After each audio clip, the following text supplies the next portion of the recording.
Good evening or good morning to you.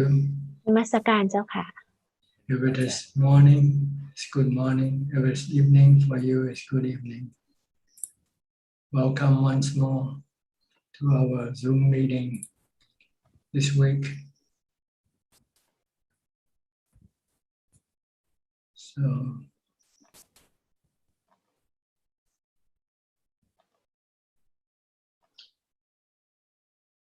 Gok Singh, you are the first one today, Gok Singh.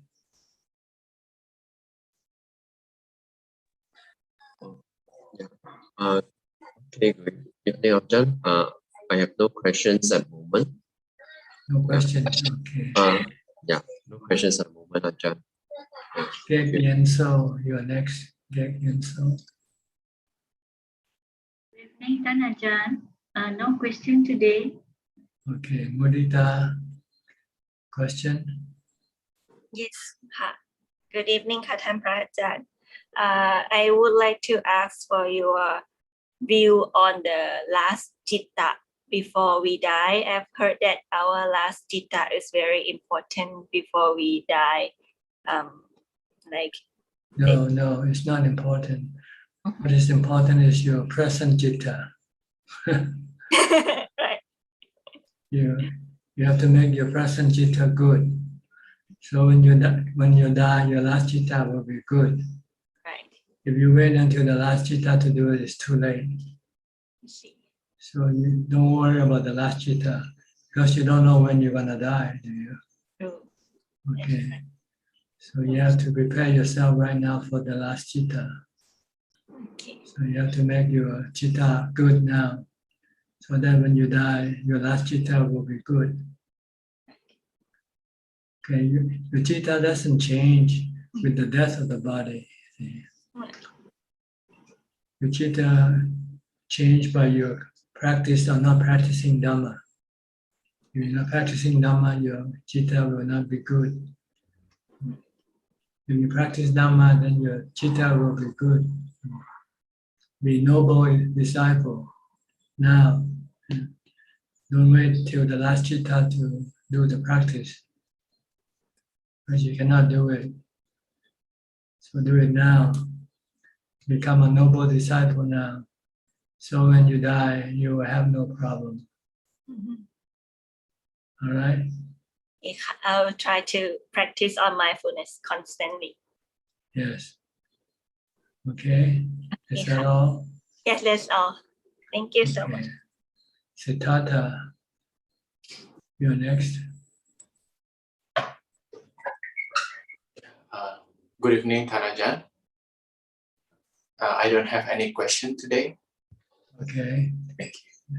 Let me go to Belinda from Singapore. Belinda, you have any question?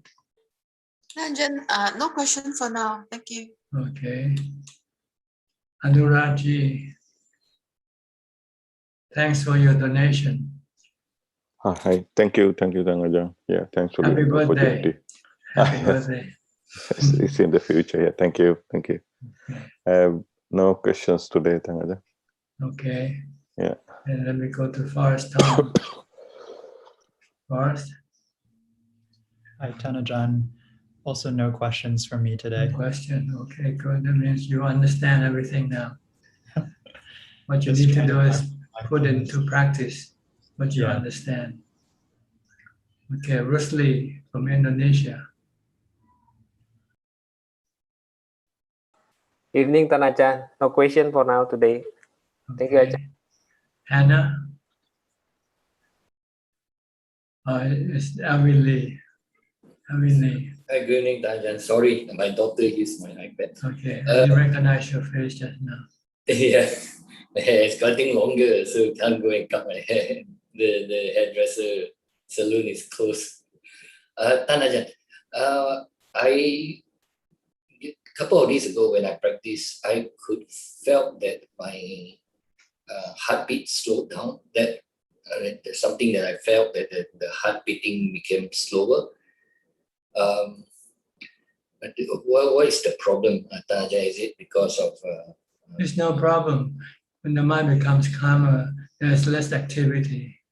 mental activity. So the physical activity also decreases according to the mental activity.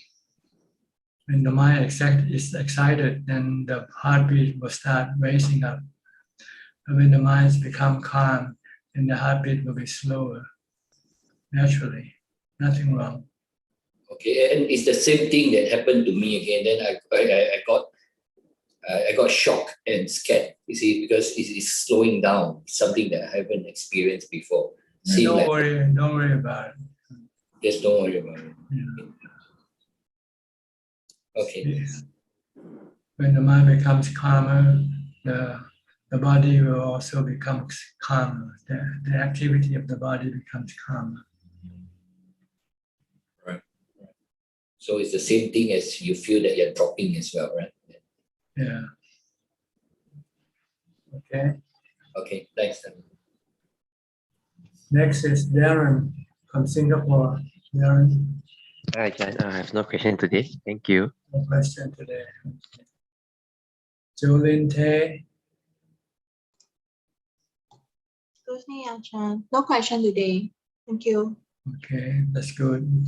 No work to do for me today. Gary, Singapore. Good evening, Tanajan. There's one question from me. That question is regarding the sixth precept. Please advise if I've broken the sixth precept. If let's say I were to start my meal quite late, say about 11:45, and then continue to eat, which when I finish my meal, I could have passed the midday, past noon. So is that a constitution? I mean, does that constitute to breaking of the sixth precept? Please advise, Tanajan. Well, if you want to restrict with the letter of the precept, then you're breaking it. But if you consider the spirit of the precept, it's just meant for you to not to eat too much. So if you might, have some problem, you cannot eat and finish by noon, and you might finish it 15 minutes later. I think by spirit, there's no difference, right? Mm-hmm. As long as the amount of food is about the same. I see. Okay. So I wouldn't worry too much about it. You can switch your clock into daylight saving time or standard time, whichever the case may be. So it's not like strictly speaking, it's like breaking of the precept. No, it's not breaking it. Yeah, if you follow the letter of the precept, then you are breaking. Yeah. Mm-hmm. But the spirit of the precept is that you don't eat too much, and you by midday. How do people do in the ancient time? They have no clock, Yes, how exactly. can they tell when it's midday or when it's not midday?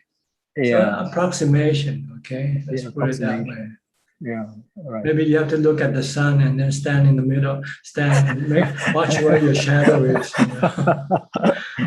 Yeah, because midday at certain countries would be different timing. So. Yeah. Right.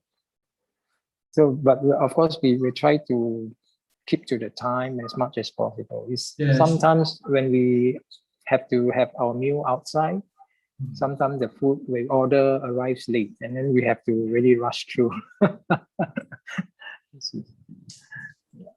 If you want to be strict with the letter of the precept, then you have to make arrangement, preparation for it. But if you just, sometimes you might not be able to do it, then you just take the spirit of the precept. Yeah. Okay, it's good enough. Yes, thank you, Tanajan. Thank you. Next, Sajal Ka from Silver Spring, Maryland. Thank you, Tanajan. I have a question that for my 16-year-old who has attempted taking her life and has the has again been hospitalized, trying to self-mutilate. And the reason that I hear from her is that, why do you do that? She says that it stops me from thinking. And it's for very immediate reason. It connected my mind back to you, and saying it over and again in simple terms, in terms of the mantra and the anapanasati, or even via the body. But the 16-year-olds, they are living in a solidly material world. I may sound just words. These may sound just words. Is there a way to the teacher can advise that this can be put forward for them to kind of appreciate and understand? And it may be hopeless, but I think that I just wish somebody could tell me that how to phrase it so that she can understand and actually try to gain from it, rather than take them as just some words from a book or some show or something like that, because there is some amount of this thing is probably necessary, whether it's her place or time in the thing, to be ready to listen to Dhamma in any matter of form without kind of pushing it back. But there is always, I can actually learn maybe that how to present these solidly founded approaches or methodology that is being used by the practitioners again and again and again with success. So what would I do to bring that kind of offer that, so that, or is there something the way you would put it to a 16-year-old, please? What are you trying to tell her? She's saying that that kind of hurting herself. Why do you do that? Because it stops her from thinking. I'm not saying what kind of thinking. I'm saying that there are ways of stopping your thinking. So I say things like that you know from your teaching, for example. But for the kid, they have that tendency to outright reject. It's like another thing. And so, is there a way to, because these processes are so simple. So how can I bring it to her so that she can practice a little bit? Actually, it's part of the like meditation or something. She says, "Oh, I have tried meditation; it doesn't work." And they kind of brush it aside. It annoys me. On the other hand, I'm thinking that I'm not able to present in a suitable way to, perhaps. Well, I don't know what to say, really, because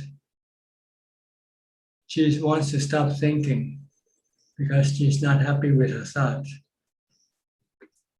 Tell her to think of things that will make her happy. Say, if she's having bad thoughts, then she should replace her bad thoughts with good thoughts. You know what I mean? I'm trying to say.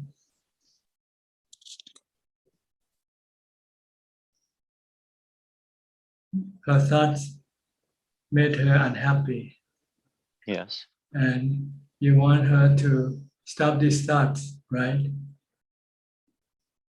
Like we say like we know in Buddhism, we use mindfulness to stop our thoughts. So she has to focus her mind on something to stop thinking. If she does like mantra, maybe can she focus on her breath, on her breathing? Keep her mind busy doing something else, so that she won't have to talk. She won't have to think. Think. If she can focus on what she's doing at the moment.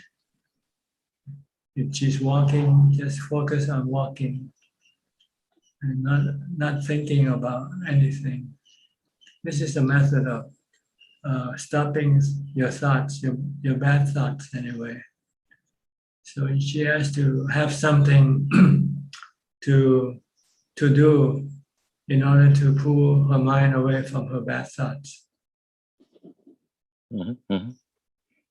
That's why people sometimes they don't know how to do it directly with the mind, so they isolate themselves, using the body to isolate from staying in a place causing them to think badly, so they go on a vacation or something, right?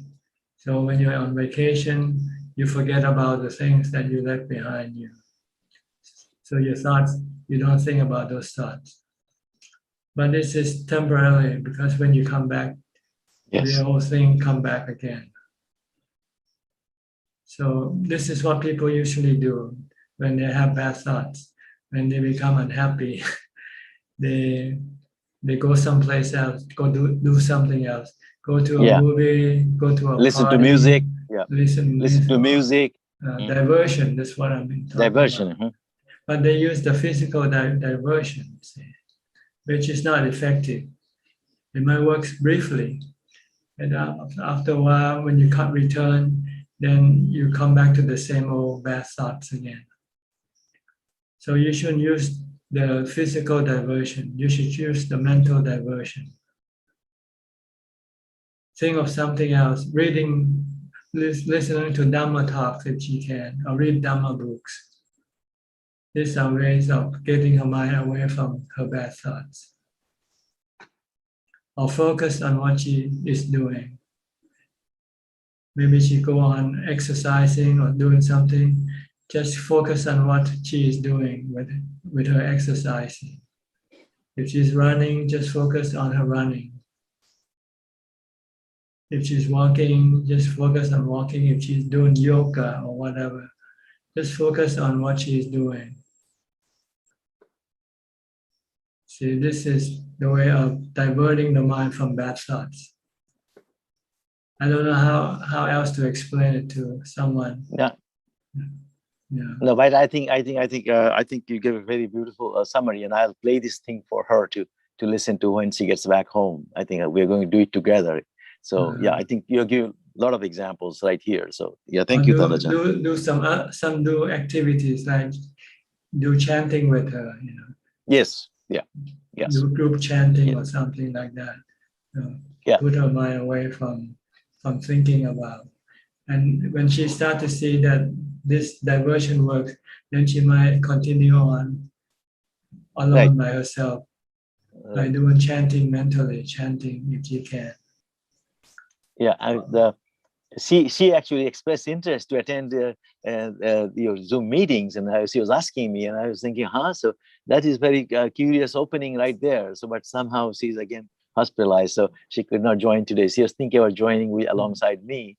I said, but you have to be very patient and respectful. She agreed to all that, and but it somehow could not happen today. So yeah. If you can explain to her the basic or the fundamental of the mind. That the mind is the one who thinks, and it can think good thoughts and it could think bad thoughts. But it depends on how it's been taught to think. If it's been taught to think bad thoughts, it will keep thinking bad thoughts. So you can try to reverse this by teaching it how to think about good thoughts. Bad thoughts are usually different by the defilement, the greed, hate, or delusion. So you can switch the bad thought to good thought by thinking about doing charity work, thinking about keeping the precept, thinking about diverting your mind by the method of mindfulness or meditation. Maybe you explain to her the fundamental of why we have to do this thing. Then she might understand and might want to try it. Try it, yeah. Okay. Okay.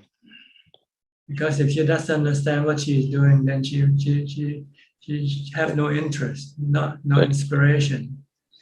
Yes. But if you tell her that if you do this, you'll stop your bad thoughts, and you'll feel better when your bad thoughts stop, and your mind becomes peaceful and happy. Yeah, it kind of needs to be analyzed, analytically expressed that the way you just did. I think that what I'm not able to do. Like you're kind of lucidly explaining the connections between the one or the other and how it is happening. Then it will probably it will kind of pique their interest, really. Yes. Okay. Okay, Tanajan. Thank you very much. All right. Next, Michael Bisert. Haven't seen you for a while. Where have you been? Good to see you again, Tanajan. Yeah, it has been 3 months since the last time I participated in a live talk. I'm still dedicating much of my time to the practice, doing walking meditation and sitting meditation. It has been very rewarding. I think it's a great decision I made about more than a year ago. And the reason I'm coming today is because I have a specific question. And the question is about what can one interpret the difference in terms of either feelings or in terms of emotions or thinking between what is in Pali nibbida, which is disenchantment, usually translated in English, and vibhava tanha, which is craving for non-existence. So I think there is a similarity between those two terms, but is there a way to distinguish between them? How can someone identify whether the experience that one is having is either nibbida or vibhava tanha? Well, I think nibbida really means this passion. You have lost your passion for life, for instance, for doing certain thing. Because you see with wisdom that is useless, that is causing you more dukkha than giving you happiness. So this is the real nibbida, this passion from wisdom. Seeing things in this world is dukkha, not happiness. See, and why vibhava tanha is the desire to not get the things that you don't like, the thing that makes you unhappy, such as you don't want to get old, you don't want to get sick, or you don't want to die. This is vibhava tanha. It's different. Vibhava tanha means the desire not to get what you dislike. Whatever you dislike, you don't want to have it. This is called vibhava tanha. While nibbida means you see with wisdom that everything in this world is anicca, dukkha, anatta. So you lose the passion for things, for people, for anything. Because you see that if you get involved with them, you will get dukkha sooner or later. This is my understanding in a way. Yeah, my feeling is that a really strong motivation for my practice is that what I experience is that the majority of people I have contact, they lack mindfulness, they are influenced by greed, anger, and delusion. And my preference is simply not to have the contact, because there is no way. Also, the vast majority of people don't have any interest in the Dhamma, because they are so entangled in the world that the Dhamma has no meaning. So really, based on that is my motivation for practice, because I think, well, the more I practice, the greater the chance that I will be able to not have that experience anymore. So this is what I recall, or what I see as my motivation for practice. Yes, and you have nibbida with those people because you see that associating with them is useless. It's wasting time. But you have to also be careful. Should you have to meet them If you still have the desire not to meet them, then this is vibhava tanha. I see. So if you have to meet them, you just do it for courtesy, out of courtesy sake. You meet them, but you try not to mingle with them more than you have to. But if you try to avoid meeting them, then this is vibhava tanha. You should be able to meet everything that you dislike. If you have nibbida, real nibbida, because real nibbida comes from having upekkha as the support. Mhm. And then you can, when you have upekkha, you can meet things you like or you dislike, because your mind does not react to both of them. Yes, I understand, Tanajan. Thank you very much. I really, most of the time I feel frustrated because, as I said, people have really difficulty in understanding the Dhamma. And so, but I understand what you say, and that's what I try to do. I mean, there is no point in avoiding contact or when it's necessary, or to be, let's say, to have a kind of comfort behavior that will be damaging, both to the person and also to me. So the best thing is really to be equanimous, to have a balanced behavior. That's right. I think part of the problem in the West is you read too much Dhamma, and the knowledge that you read, you misinterpreted them, and you become confused by your interpretation of the Dhamma. So sometimes it's better not to know too much of the Dhamma. You should just know what you have to do and don't worry about the rest of them.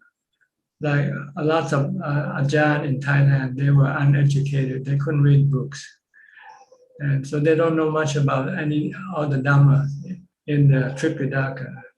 They only stay with a teacher, and the teacher just teach them to use Bhutto, Bhutto, Bhutto. And that's all they do. So they don't have to worry about all this knowledge that they might have if they study the scriptures, and can be sort of obstruction to the practice, because they keep thinking about the what you call the paradox of some of the teaching.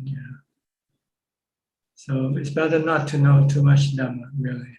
Just to know what to practice, what you have to practice. Like mindfulness, just use Bhutto or focus on your body. And this will lead you to upekkha. Once you have upekkha, you understand the goal of your practice is to maintain this upekkha in your mind by stopping your cravings, your desire. So you don't really have to know all these things about the Noble Eightfold Path, whatever. Just know how to get to upekkha. Once you get to upekkha, the Dhamma inside your mind will appear. Whatever caused the mind to become restless, you know this is defilement. And you just know you have to get rid of this defilement to stop your mind from being restless or agitated. So in real time of practice, you can avoid 99% of the knowledge that is being put in the Tripitaka. But I think people misunderstand. They thought the more you study, the more you will understand the Dhamma, which is a paradox. The less you study the Dhamma and the more you practice the Dhamma, you will understand the Dhamma. True Dhamma appears in your mind from your practice. So once you can get to upekkha, get to jhana, then you start to see all the Dhamma inside your mind, both the good and the bad karma, good and bad Dhamma appearing in your mind. And you can see that the good Dhamma keeps you calm, makes you cool, and you'll see the bad Dhamma cause you to become hot, become heated, become restless and agitated. Yeah. So you study the real scripture, which is your mind. Okay. Okay. Thank you very much, So Ajahn. just try to develop mindfulness and jhana. Once you Yes. get to jhana, then you'll see your mind, see all the working inside your mind, see the good Dhamma coming up and see the bad Dhamma coming up. Then you can then get rid of the bad karma and just keep the good Dhamma. I don't think I will be able to develop a jhana because I mentioned in a previous talk with you that I have this problem of ringing in the ear. And but I have what I reckon as upachara samadhi, which is silencing the thoughts and being able to really see things more clearly. Because when there are no thoughts, it's much more clear. But I think in this life, I will not have the experience of jhana. But I think my level of samadhi is enough to see things clearly. Probably especially not, inside things you should see inside, not the outside. Yes, that's see right. how your mind thinks. That's right. Yes. So, but despite all the discomfort that this ring in the ear causes, it doesn't demotivate me from the practice. So I still handle with it, and it varies a lot. It's not the same all the time. Sometimes it's less, sometimes it's more intense. But I have found a way to work with it. Good. So thank you very much. And try to empty your mind, and then you'll start to see things in your mind clearly. Yes. Yes. Okay. Are you still working on some of the translation, or you stop working now?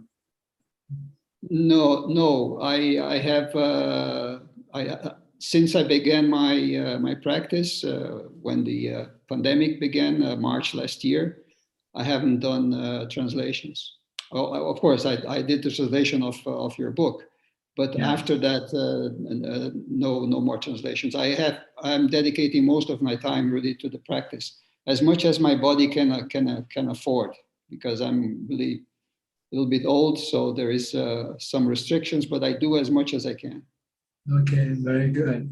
Don't worry about jhana, just worry about mindfulness. Stop your mind from thinking. Yes. Although not completely, at least when the less that you think, the lighter your mind becomes. Yes. And the more peaceful the mind becomes. Yes. Yeah. I understand and I agree. I know that. Okay. Any more Thank you very questions? much, Ajahn. Okay. Good to see you. Good to see you. Come back from time to time if you have any question. Yes, I'll do that. Thank you. Okay. Next, Vince Chua from Singapore. Good evening, Ajahn. I have no question today. No question. Okay. Yeah. Willie from Indonesia. Good evening, Ajahn. I have two questions today. First one is how to overcome laziness to practice. Laziness? Yeah, well, laziness. You should replace laziness with diligent. Every time you're lazy, you should work twice as harder than normal. Oh, okay. If you're lazy, then you have to force yourself to practice twice as much than when you're not lazy. This is a way to punish your laziness. Oh, okay. I see. Tell yourself that the only way to get anything done is not by laziness. The Buddha say you can be liberated from dukkha only by being diligent, by having viriya, not by having a wish to be liberated from dukkha. will get you there. It's the diligence in your practice that will get you to your goal. It's like traveling. If you don't keep on walking, you won't get to where you want to go. So you have to keep walking, even though when you're lazy, you have to force yourself. And keep reminding yourself that you're running out of time. Time is running out because you don't know when you're gonna die. If you think like this, then it might motivate you to get up and do the practice. Okay. Okay. Another question is, sometimes I feel sad when I see my body is getting fat. So I just keep reminding myself that the body is in fact loathsome and nothing is attractive, even if the body is slim. And eventually the body will become a corpse, which is not attractive at all. So am I doing the right approach, and how to deal with this problem? Well, see the result. You feel better or you still feel bad? Sometimes it works, sometimes it's not. When you feel bad, what made you feel bad about the body? Yeah, I just want to see, I have the desire to see the body in a good shape. That's what In a I good shape. yes. Although I know Well, it's useless. then you ask yourself, who's the one that making this body in a bad shape? Huh? You're the one, right? You're Yes. eating too much, right? Yes. So who you gonna blame then? Blame yourself. Yes. Blame you're eating too much. Mm. So if you want to have a good shape, then you reduce your food intake, eat less, and do more exercise, do more walking meditation. Yes. Who's to blame? You're to blame. Yeah. So you don't want to look at the culprit. You're trying to forget who's causing all this problem. The one who's Yeah. causing this problem is yourself. Yeah. So you have to tackle at the culprit, the one who's causing this problem is yourself. You're eating too much. Why don't try to contemplate on the loathsomeness of food? Every time you want to eat, think of the food in your stomach. Think of the food you vomit. Think of the food that you discharge in the toilet. This can help you get rid of your desire to eat. So I mean the desire to have a good shape. How to say? Yeah, I know I'm the culprits. So it's like if I put the effort to get back to the good shape, I mean, is it the right way? You want to maintain the body at the best physical level that the body can be, not for beauty, but for maintaining a carefree body, a body that is not being afflicted by illnesses or anything like that. So there's a certain amount of things that you have to do to maintain the body, to keep it healthy and strong. And when you're overeating, maybe when you look at the wrong thing, you look at the shape of the body and you're not happy with the shape. But this is not the main concern. The main concern is to keep the body healthy and strong. So if this is the purpose, then it's okay. But if the purpose is for you to maintain the beauty of your body, then this is wrong. Because the body, it might look good, but one day it's gonna change anyway. It will get old, get sick, and die eventually. And we don't want to rely on having a good-looking body to make you happy, because this is delusional type of happiness, and it can cause you dukkha. when it doesn't go according to what you want it to be. So don't worry about the beauty of the body. Yeah. Because especially when you contemplate on a sutta, you know, beauty of the body is really skin deep. Yeah. Beauty is skin deep.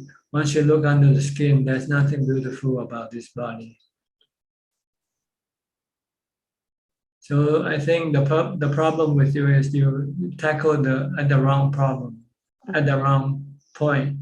You should tackle at your overeating, your desire to eat food more than necessary. The Buddha teaches us to eat moderation in food. As a practitioner, we have to know how to eat moderately, not too much and not too little. Too little, it can cause your body to become skinny and get sick. Too much, it will cause your body to become fat and also get sick. So you want to eat the middle path of eating, let's put it that way. Not too much and not too little. Just eat enough to get rid of the hunger. Don't eat to make it full and happy from eating a lot of food. As soon as you feel that you're no longer hungry, then you should stop eating. Don't eat until you feel full. If you want to feel full, instead of eating, just drink a few glasses of water instead. And you'll feel full, but it won't hurt your body this way. But the purpose of eating is to maintain life, maintain the body, and to get rid of hunger. So as soon as you don't feel hungry for food, then you should stop eating.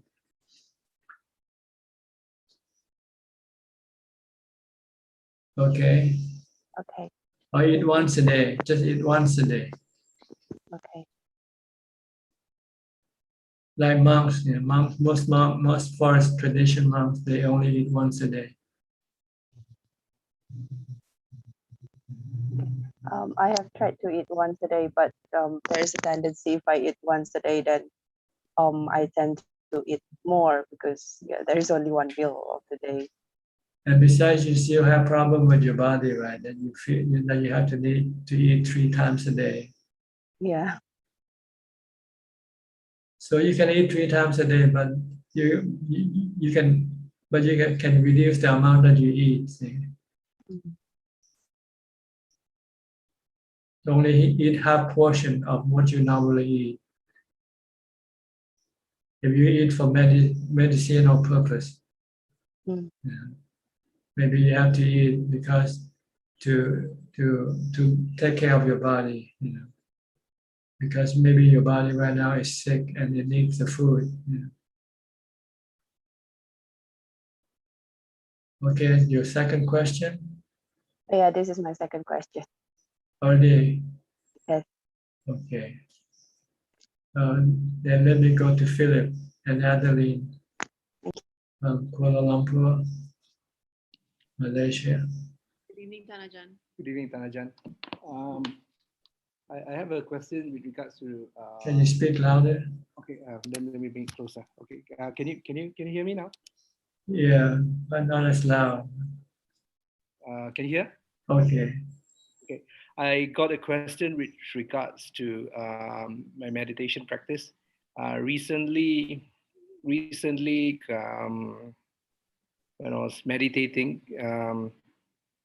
and after a while, where the mind goes into peace, and after the meditation practice, right, this thought keeps on appearing in the mind that how nice is it for me not to have a body?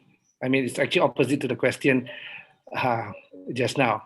And it's nice for me to be able to stay in that calm for a longer time, because I know that many times that when I have to come out from my meditation is because I have to do a lot of body functions, like go to the toilet, go to the toilet, and that has caused that kind of aversion to the rupa, the rupa, and and it's always been, I say, I would rather not have the body and stay in that. I know it's a defilement. For those that have attached to the body, you can do the 32 parts contemplation. Is there anything to do with this, or just continue with my meditation? Well, what you think is the right thought. See, that's what the Buddha said. The Buddha said the Buddha is a heavy burden. So it's better not to have a body if it's at all possible. Yeah, because I mean I noticed that it takes too much. It takes too much time. It takes too much effort to cater or to take care of the body. You have to feed it. You have to clean it. You have to do a lot of things, and you just wasted a lot of time. So you have to try to develop your practice to the point where you no longer need to have a body. You're on the right track. This is a good thought. It's nothing wrong. That's exactly what the Buddha said. He said the body is a heavy burden that you have to look after. Without the body, then you won't have to worry about looking after it, taking care of it. It's like a car, like an automobile, right? If you have a car and you don't have a car, there's a difference. If you have a car, then you have to look after your car, find a parking space. You have to take it into the shop to have it maintained, change the oil, and fix all the parts when it goes wrong.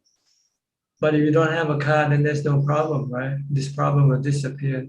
You use Uber instead. Use taxi instead. Yes, that's right. Yeah, good. So this is what the body is to the mind, really. That's what it is. It's just an automobile that the mind used to take the mind to places that the mind wants to go, see and hear and feel and touch. But if you can develop your practice to a point where you have contentment, you're happy without having to see or hear anything, then you won't need to have a body anymore. So you have to practice until you can get rid of your fetters, your sensual desire fetters. Without the sensual desire, then there is no need to have a body. And anagami doesn't return to this world of sensual realm of existence because it has no sensual desire anymore. But it still has other more subtle desire, the desire for happiness within the mind itself, which is also a form of fetters.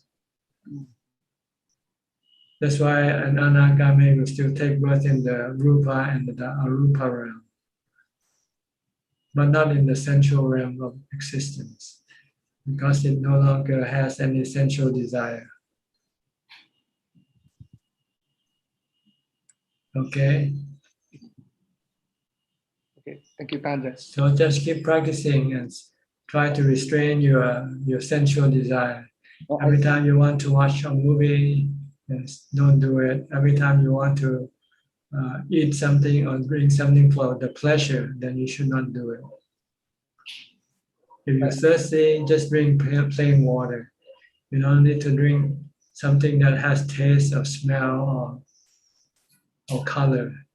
Just drink plain water. That's what the body needs. It doesn't need soft drinks, juices, and all this. These are for the sensual desire. Like coffee, tea, and so forth. All the body needs is just plain water to keep it hydrated. So if you want to abandon the desire, the sensual desire, then you should do what I tell you. Only drink just plain water.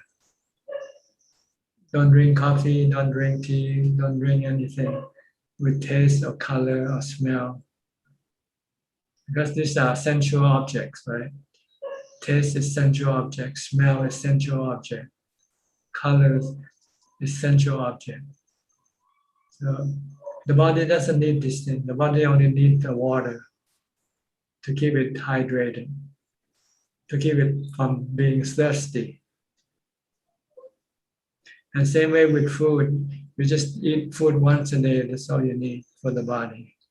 And after that, don't eat anything.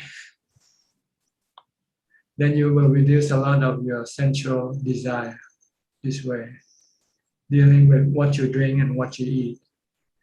But there are other things that you also have to reduce, like watching entertainment, anything that of entertainment value, you should stop.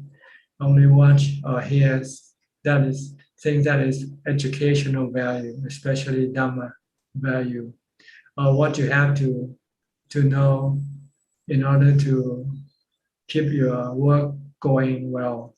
Then you might have to follow all the information that deal with your work, for instance. But don't do it for pleasure, for entertainment. Then you will be reducing down a lot of your sensual desire. Then your need for use to have the body will be lessened, and eventually you'll find that you don't need to have the body, because anytime you want to be happy, you just meditate. Correct. That's correct, because Tanajan, just to update, I mean, I have been kind of cutting off the only having meals up to lunchtime for, I think probably it's a month since we started until now, you know, and this has occurred simultaneously with what I've actually described, you know, of abandoning of the body during the meditation. So I don't have meals at night right now. I mean, try to cut down my entertainment. You know, don't read nonsense anymore. Yeah. Even what you eat, you also have to be careful. You don't want to eat for the sake of the taste or the smell of the food. Yeah. So you have to try to avoid eating the things you like, and try to eat the food that you don't like. But it's nutritious and it's good for your body. Try to eat food like you're taking medicine. Only look at the nutritious value instead of the pleasure value, the enjoyment value. If you want to really take control of your sensual desire, this is what you need to do. Okay? Understand. Thank you, right. Adeline, you have no question? No questions today. Okay. Thank you. And next is Cindy and Monica. Where's your daughter today? She's not here. Good evening, Tanajan. She's having a training meeting. Okay. Yeah, quite regularly. You have any question today? Yes. Actually, during a recent sitting, I find that I have very strong aversion towards pain. There was this calm, you know, then after that, at the slight pain, there is a temptation to ask me to stop. So first time I managed to sort of overcome it, but then later on, I couldn't overcome it because there's always this voice telling me, I think it's enough already, you know, you can stop. But actually the pain was still bearable. So may I know how can I overcome this strong aversion? Well, this aversion for pain is called vibhava tanha, just like what Michael mentioned earlier on, vibhava tanha. The desire not to have something you dislike, like painful feeling. There are two ways of dealing with painful feelings. One is to ignore it by focusing your mind on something so you forget about the pain entirely. Like focus on your mantra, for instance. When you start to pay attention to your painful feeling, then force your mind to keep reciting the mantra until you forget about the pain. Then when the mind forget about the pain, then this aversion for the pain will subside or stop temporarily. And you will feel that it's okay to have the pain. Because what is really unbearable is not the painful feeling, but your aversion, your dukkha that created by your aversion for pain. So you have to stop this by focusing your mind on a mantra. Keep reciting mantra or keep chanting until you forget about the physical pain.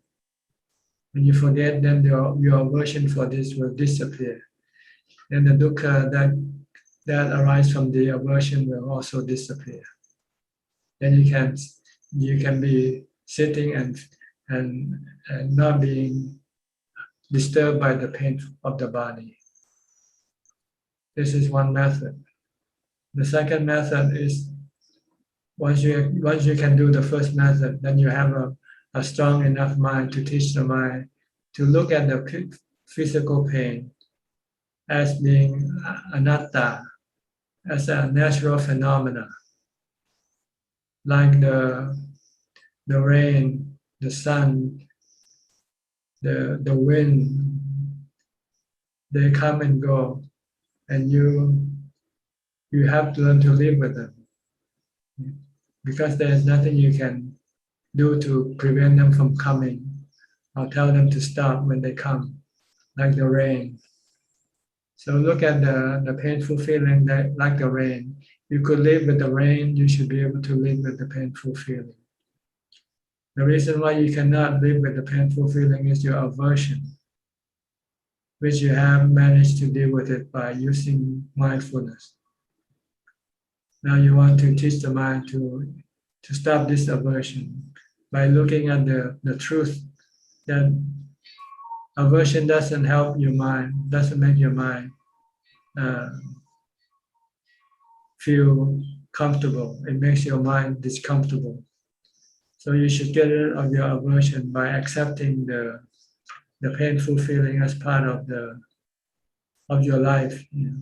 Like you accept the rain, the wind, the sun. They are part of your life. You cannot get rid of them. So if you can teach your mind to do this, then there will be no aversion to pain when the pain arises. And then the mind can coexist with the painful feeling, because the mind will remain calm and not reacting to the pain, having no aversion for the pain. You understand what I'm trying to say? So during the sitting, should I actually give instruction to say just watch the pain, just treat it like rain, or should I just? Well, yes. try it. You have to try it to find out for yourself whether your mind will be obedient to your instruction or not. Okay, all right. If it's obedient, then you have no problem. Just tell the mind, okay, you're the mind, you're not the body. And the mind isn't the one that is in pain. The one who is in pain is the body. But the body is not complaining. The one who is complaining is the mind. Yes. And you might have to use this rationality to convince your mind to stop this aversion. Because this aversion is hurting the mind, not the painful feeling of the body. I think I tried the first method, that is by reciting the Buddha. So after a while, actually the aversion stops. But then after that, it sneaks back again. Then when you have the to pain recite starts again. appear. Then you have to recite again. Okay. All right. It's like an automobile that is running. When you step on the brake, it stops. But when you put off the brake, then it keeps running again. So as long as the aversion is still there, and if you have to be with the pain, then you just have to keep reciting the mantra or keep chanting. Okay. Like sometimes when you're sick in the hospital, for instance, and the pain just keep coming, it won't go away. So if you recite the mantra, then the aversion will disappear and your mind become calm and able to cope with the painful feeling of the body. But as soon as you stop, maybe after a while, the aversion start to arise again. Then you have to recite the mantra again. Okay. Unless you can teach your mind to accept the pain, and teach your mind that the pain is not the one who is in pain. The one who is in pain is the body, and the body is not complaining because the body doesn't have any consciousness. The body doesn't know that it is in pain. But the mind has consciousness, and due to delusion, the mind thinks it is the body. This is the problem. So you have to teach your mind that the mind is not the body. The mind is the one who knows, who thinks, who just happen to be connected to the body, that's all. Yeah, I think I can try the second method. Yeah, try to For teach that will it, teach be- it using that will be reason. right.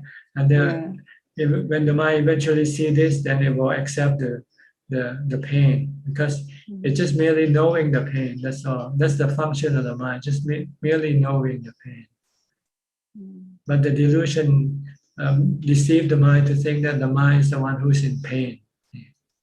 The one who is in pain is the body. But since the delusion claims the body to be the mind, so when anything happens to the body, the mind feels that it's happening to the mind also.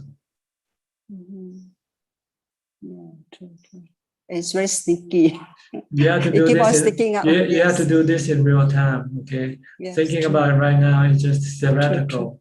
Yeah. You have to do it when the pain arises, and teach your mind that the pain is in the body, not in the mind.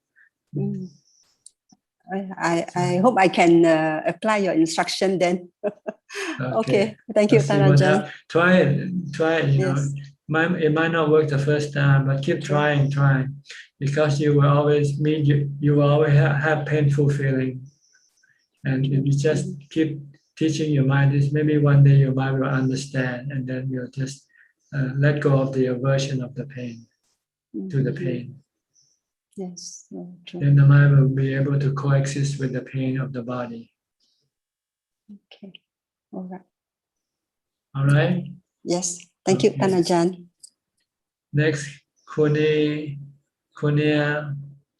Juan Suyono. I hope I pronounce your name correctly. Yeah, just call me Kun.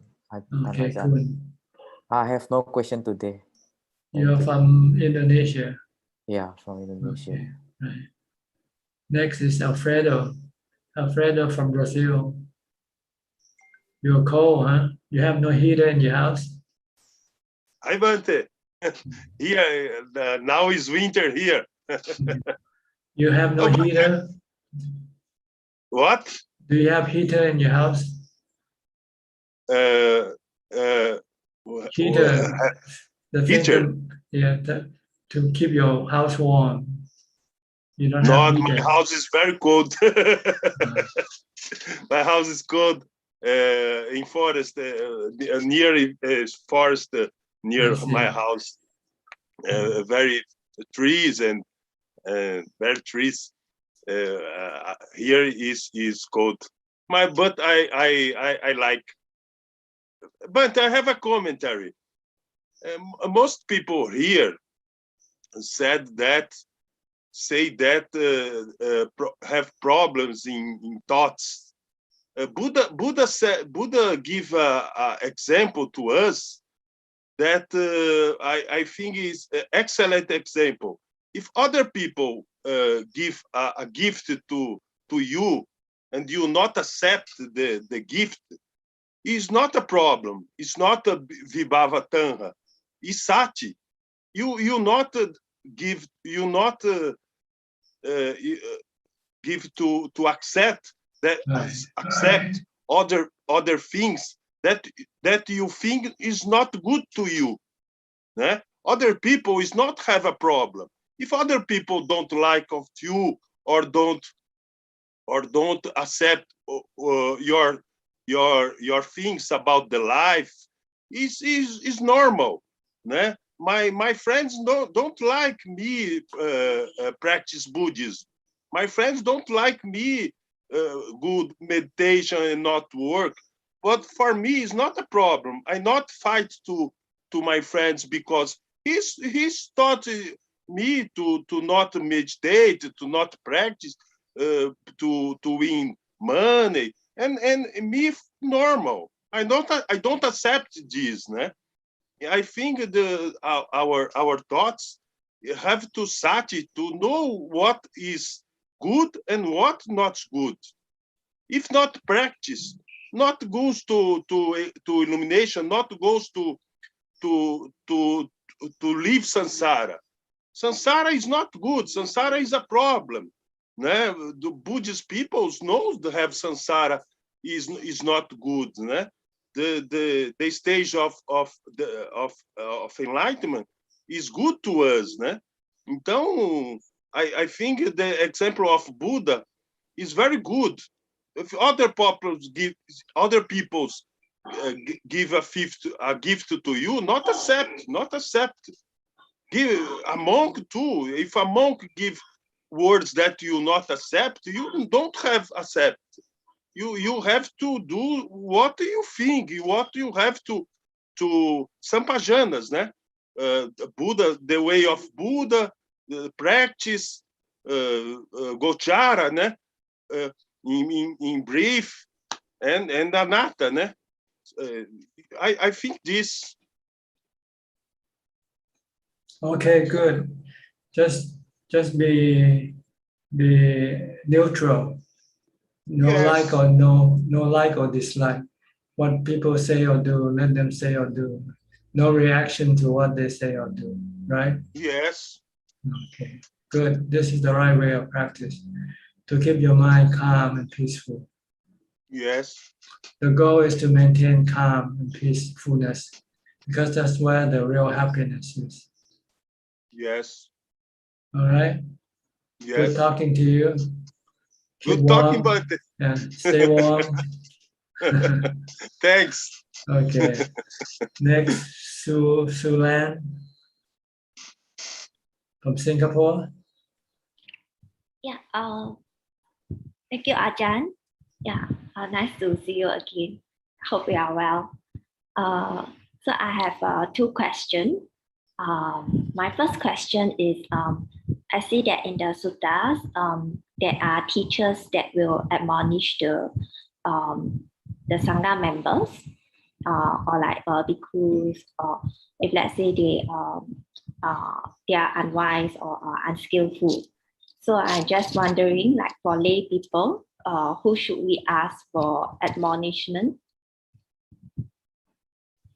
This is my first question. Well, if you cannot find a teacher, then you have to rely on yourself to admonish yourself. If you know you are doing something wrong, then you should admonish yourself. Now, if you're breaking the precept, then you say, "Oh, this is bad. You should not do it." If you don't have a teacher, because normally to have a teacher, usually refer to monks. Monks, once they become ordained, they have to live with a teacher to guide and instruct his behavior. But as a lay person, you don't have a teacher close by. You might go to the monastery from time to time and maybe ask for advice. If you think you're doing something wrong, then you go ask the teacher whether this is right or not, and he can give you the answer. But otherwise, if you're away from your teacher, then you have to be your own teacher. The Buddha said, "Attahi atano nato." You are your own refuge. So how can you be your own teacher? By studying the Dhamma, so that you know what you have to do and what you not have to do. The Buddha said you have to avoid doing all evil things, like killing, stealing, committing adultery, lying, and drinking alcohol, or drugs that makes you mindless. And also avoid participating in vices like gambling and drinking, and having sort of a fun, play around. These are the things that you should not participate in. And do only good things like doing charity work, helping other people. And then meditate, practice meditation. So this can be your teacher. You can use this as the measurement of your behavior. Okay. Second question. Yeah, Ajahn. My second question is so like when I'm doing meditation, like sitting meditation, like if I don't sit straight, I hunch my back, then I'll feel like there's a sense of like tiredness. So like just now you were mentioning that it's the mind.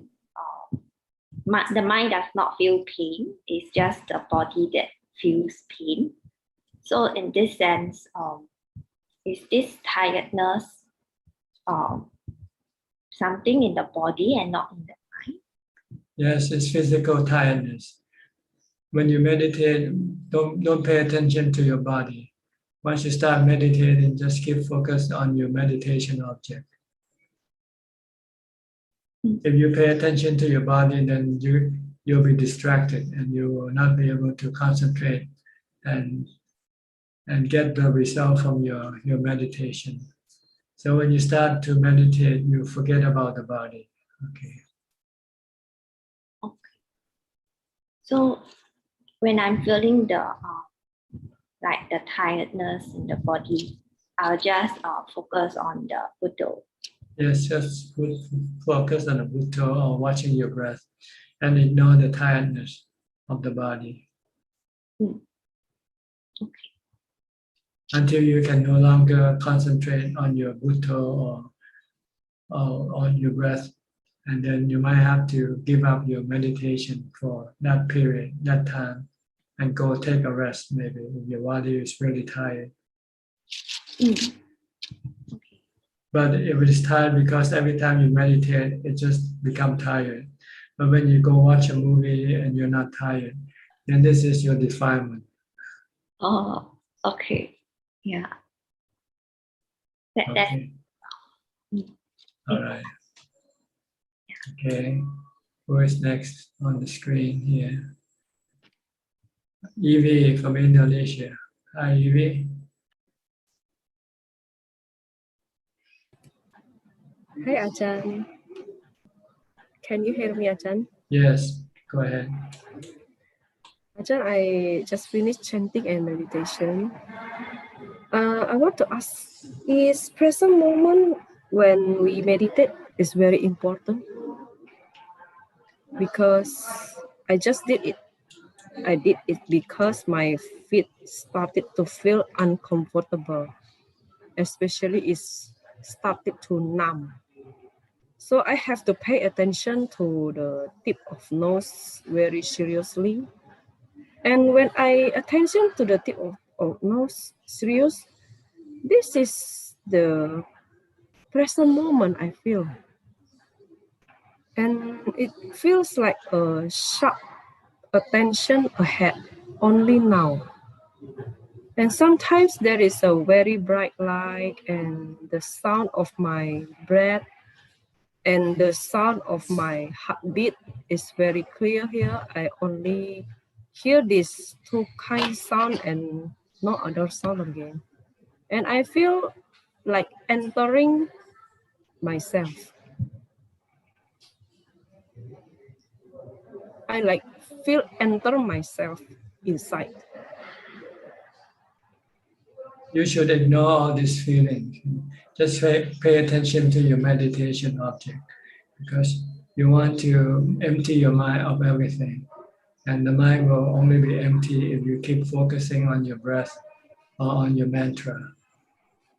Just ignore everything. Everything are just distraction or they are delusion. They are illusion. They're not important. You don't have to worry about them. Just keep worrying about your concentration because you want to make the mind empty, peaceful, and happy that way. Okay, Ajahn. Okay. Okay. All right. Is that all for now? Yeah. Okay. Then we go to Claudia then. Claudia from Germany. Hi, Claudia. Can you hear me? All right. Go ahead, speak. Hello? Yes, yes, go ahead. Go ahead. We can hear you. Hello? Yes, yes. Yes. Thank you. Good evening to Thailand and good afternoon from Germany. I have no questions today. Okay. You still doing translation work? Yes, of course, of course. Currently, I'm able to do more translation. I work more at school. That's why I can't be here maybe once in a while.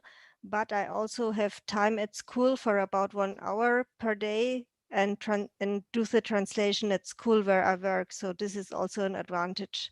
So I'm progressing very well in translation. What do you do with the translation so far? Do you share with people? My plan is to translate the book completely first by handwriting. And then I also want to talk with Kenneth about the first translation results when I have questions. And then I want to upload it to the internet or to send it to your assistant. Okay. All right. Keep doing it then.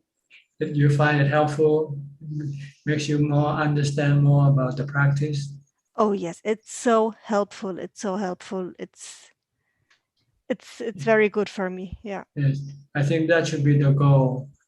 Give you the right understanding about the practice, so it will help you in your practice. Yes, it does. It does. And don't forget to practice. No, no. And what I realize is to do the translation makes my mind very calm. So in the during the time when I translate, I'm so focused on the translation. I'm very calm, and I realize that my day is always better when I did the translation. So it's really very, very helpful. Okay, good. Yeah. Thank you All so right. much. You're welcome. Let me go to Lillian from Bangkok. Good evening, Tanajan. I don't have any questions today, just listening in. All right. About ST, you're next. Evening, Ajahn. No question also. No questions. Yeah. Okay. Good to see you. I think that's about all people who turn on the video. So maybe we should go to Facebook. Do we have any questions from Facebook?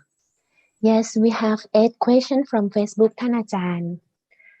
There are 3 questions from Poliang Soon. The first question is, what is the purpose of walking meditation and can it achieve the samadhi? Well, there is 2 purposes of walking meditation. If you practice all the time, all day long, after you sit for a while, a long time, your body will become tired and aching. So you have to relieve the pressure by doing walking meditation instead. So this is, the purpose is to alleviate the physical ache and pain of the body from sitting over a long period of time. But you want to continue on with your practice, so you change your position from sitting to walking. But then you continue on with your practice of mindfulness. When you walk, you want to develop mindfulness. Or if you're on the level of vipassana, you can use walking meditation to develop vipassana by contemplating on the nature of things like the body as being anicca, dukkha, anatta, for instance. So this is what you get from walking meditation. One for the body and one for the mind. You either do mindfulness or you develop wisdom from your walking meditation. And the second question from Poliang Soon is, can Ajahn describe jhana in detail? Jhana in detail, I cannot describe. It's something you have to do it. Yeah. Just keep watching your breath, reciting the mantra, and don't be distracted by anything. Then eventually your mind will drop into jhana. You'll know it when you get there, so there's no need to explain. Explain to you doesn't, it's like telling green and red color to a blind person. It's better to tell the blind person to take off his blind so he can see the green and red for himself. And the third question from Poliang Soon is, I have plenty of time to meditate, but I can't make it, especially in daytime. Can Ajahn give me an advice? Well, if you cannot meditate, then you should do chanting or do walking meditation instead, until your mind have more mindfulness. Then you can come and sit and meditate. Next question from Tony. Good evening, Pante. When practice meditation, is it mindful and samadhi will come together? When you practice meditation, you have to have mindfulness. If you don't have mindfulness, your mind will keep thinking and your mind will not become calm. And if your mind is not calm, you have no samadhi. So you have to have mindfulness, strong mindfulness, to stop your mind from thinking. Once your mind stops from thinking, then your mind will become calm. And this is what we call samadhi.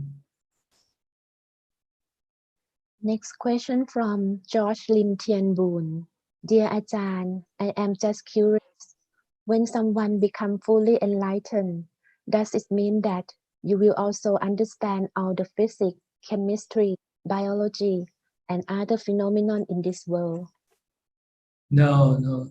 You only understand the mental knowledge. The other physical sciences he doesn't understand. Next question from Mei Ying Lo. Good evening, Ajahn. I wonder if Ajahn would advise on how to reduce strong conditioning of attachment to money and material. Look at money as being temporary, being not reliable. Sometimes you can lose your money.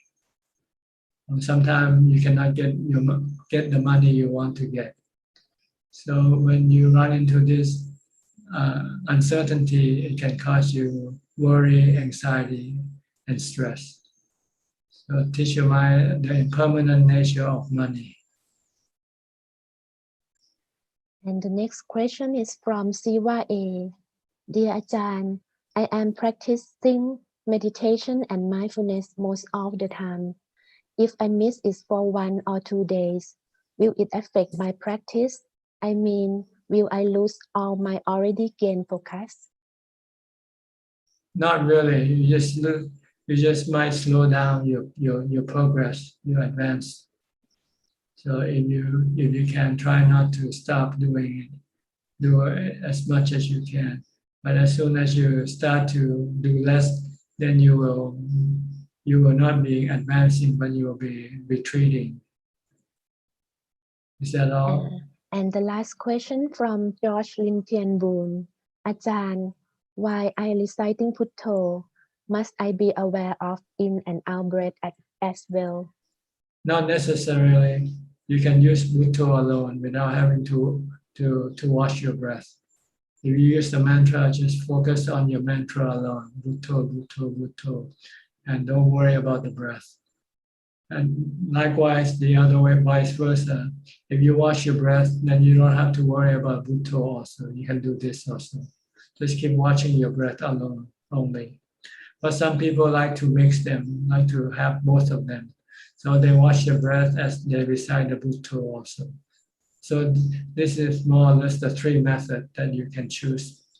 The breath alone, the mantra alone, or the combination of both. Like nowadays, when you go to pizza, you can choose the flavor you want. One flavor or the other, or you want to have a combination.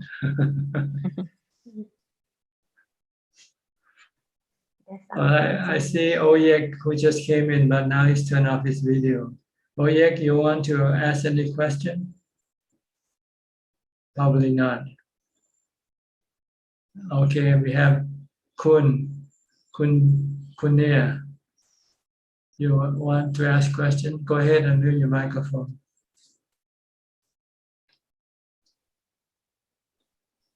All right. Tanajan. Please speak louder. I have. Hello. Okay. Yes. Go ahead. Hello, Tanajan. Yes. Yeah. So just wanted to check, when we are sick, actually the pain is looks so what do you call it? It's very appear to us directly, right? When we are sick. But if we can coexist with the pain, we can feel calm even we are in pain. The question is, should we still need the medicine to cure our sick, or we just coexist with the pain until the pain is is recovery by itself? It's up to you.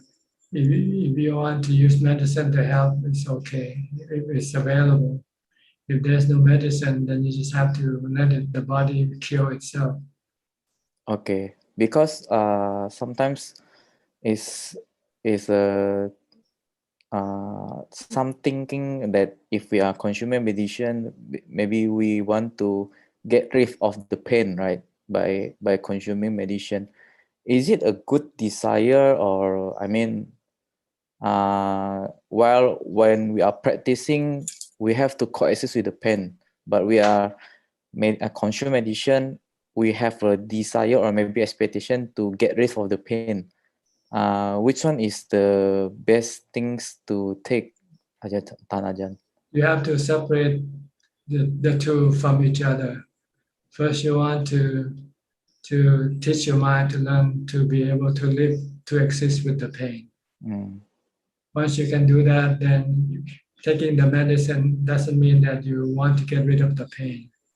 But you have the duty to look after your body. If you still want to have a strong and healthy body, then you have to take medicine. Like eating is like medicine also. So this is your duty. If you still have to rely on your body to get you to Nibbana, let's put it that way. But once you get to Nibbana, then you can either look after it or you don't have to look after it. It doesn't matter anymore because you already get to the destination that you want to go. Okay. But the Buddha and his noble disciple, even though they have got to their destination, they still look after the body because they can use the body to help other people by teaching them the Dhamma.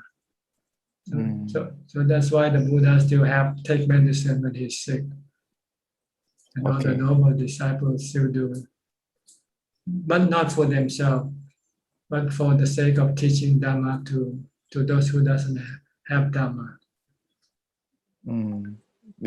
Okay, so I was sick before and I'm trying to be coexist with the pain, but my family cannot look at me as a sick all the time, so he give me a medicine.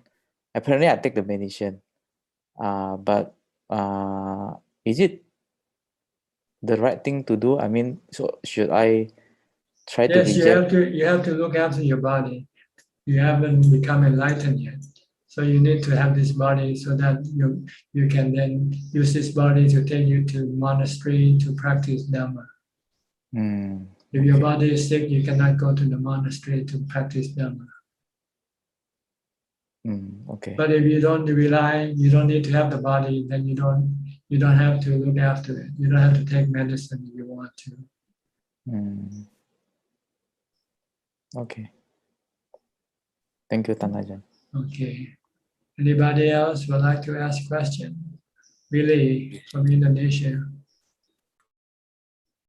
Yes, I would like to ask with regards the painful feeling.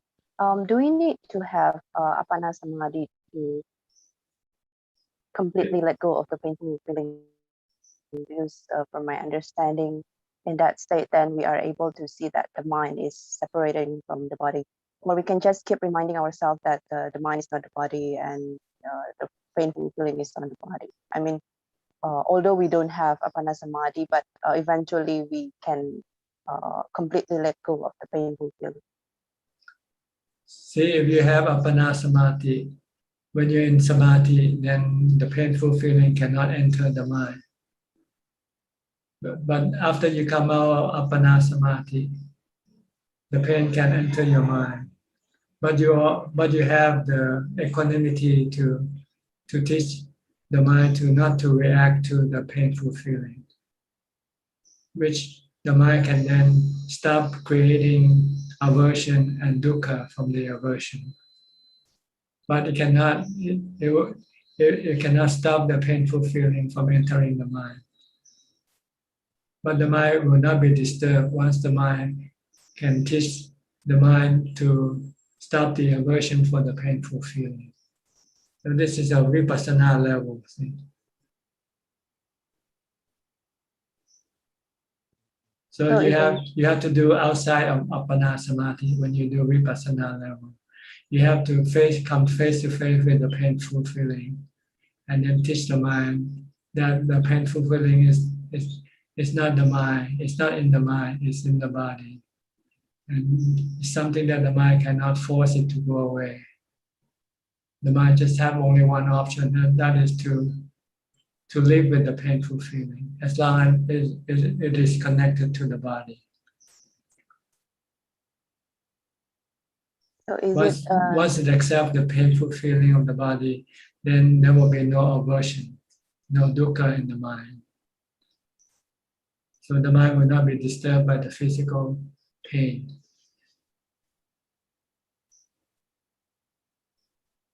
So is it a necessary requirement to able to let go of the painful feeling? You have to have equanimity, because if you don't, your mind will react with aversion toward the painful feeling.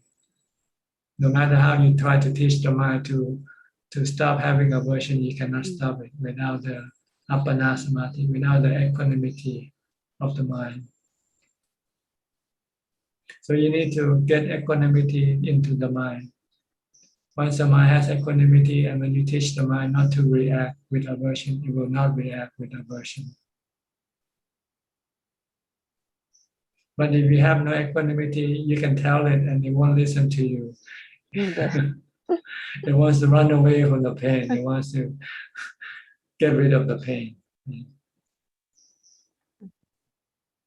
That's why you need to have equanimity first, samadhi first, before you can go to vipassana.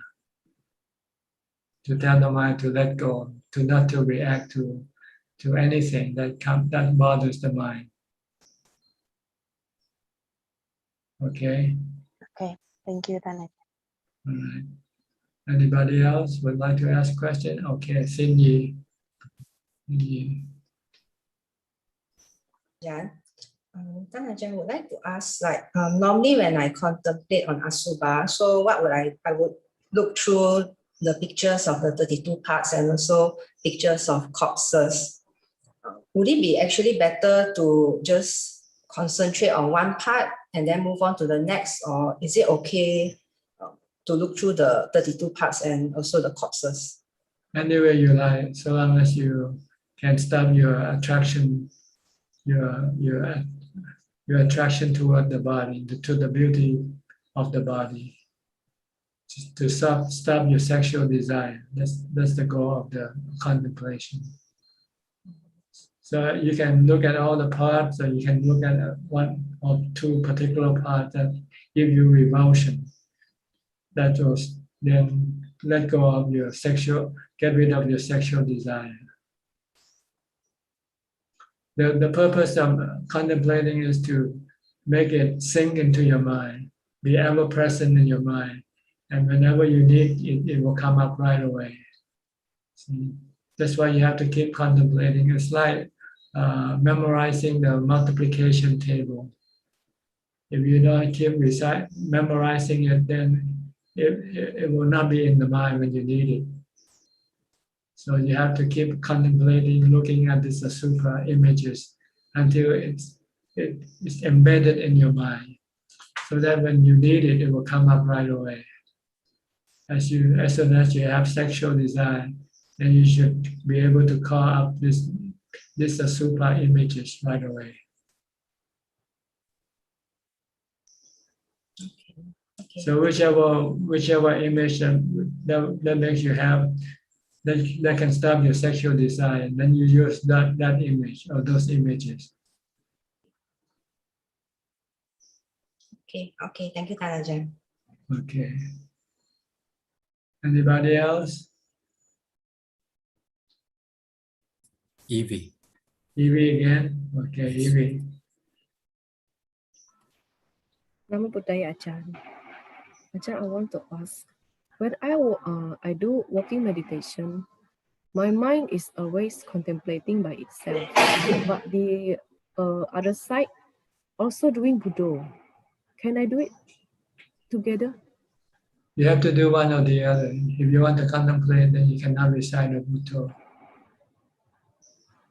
But the contemplating is arise by itself.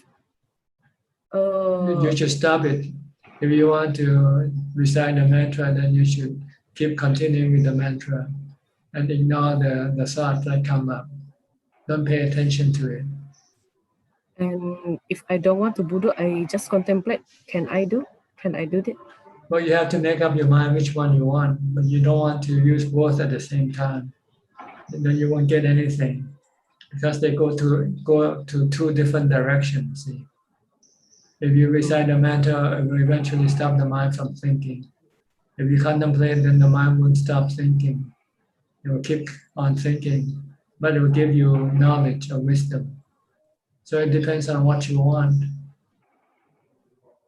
When like this morning, what the contemplate arise is mostly situation or thing around me, like a condition of my own body, which is always changing from the past until now. Or I remember yesterday there is a child is crying because he won that toy. So the mind pops.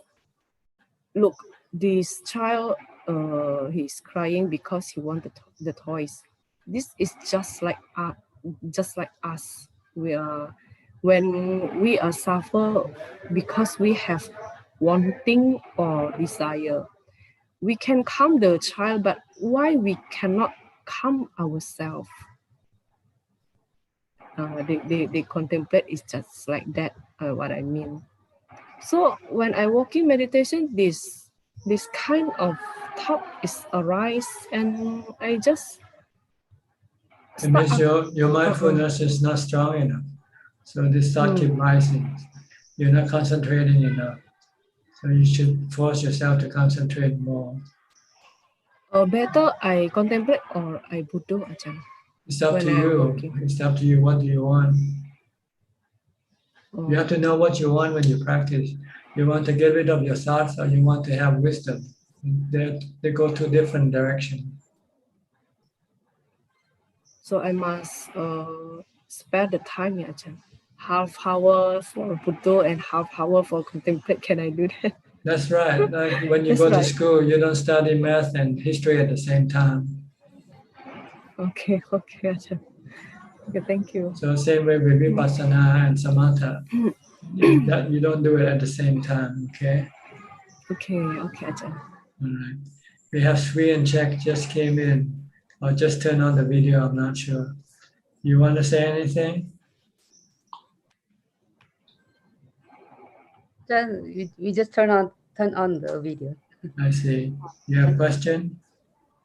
No question, but I really like your answer the other day on the Q&A. I never feel connected when people are talking about like aspiration to become this and that. I don't feel that I don't need to do that. But the other day somebody asked you about aspiration. like should we have aspiration? And you said, oh, we should aspire to practice instead of aspire to become this or that. Like, but to aspire to practice, and the result will come by itself. That's right, because the practice gives you the result, not the result give you the practice. Exactly. Yeah.